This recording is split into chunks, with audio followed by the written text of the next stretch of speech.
This is Dr. Judith with your 14th tip in this series on women new to leading.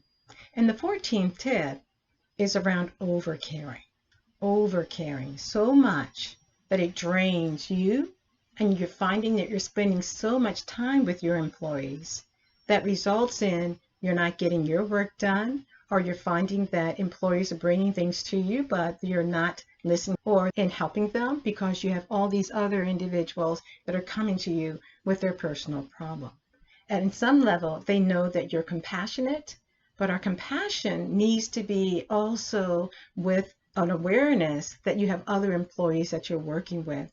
And that when we move to overcare, that means we're overextending ourselves and our feeling nature, which can also lead to us feeling more kind of ruffled, not getting enough sleep, or finding that we're moving towards acute levels of burnout because we're finding that we're trying to get a lot done after the hours of our work because we're spending so much time during the work time with our employees.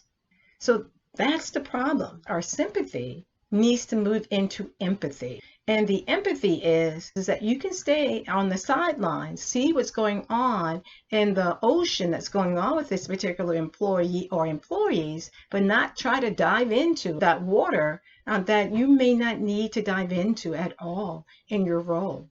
And also drain you, and also you're in the rapids with that particular employee, or you're being pulled under the undercurrents with that particular employee or employee issues. So instead, lead with compassion with boundaries.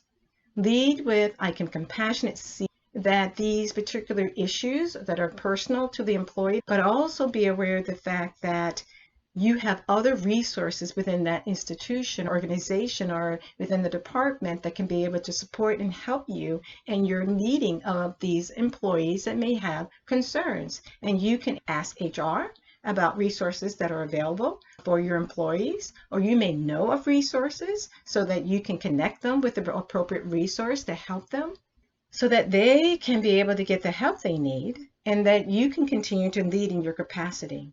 Because one of the other things that happens sometimes when we spend so much time with employee issues, personal issues that are going on for them, the employees that are within that work team or group may feel as if you're having favoritism, or you're showing favoritism to certain employees, and that also may create dissension within the team or the group that you're managing or supervising or overseeing.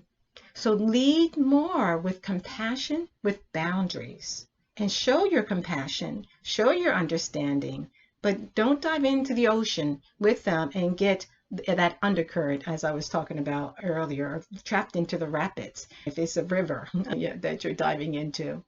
So what about your thoughts about leading with employees that may have some concerns that are going on for them, but how do you hold them accountable, and how do you show compassion that you're trying to work with them, but they, as well as the other employees in your group, need to get their work complete and done in a timely manner.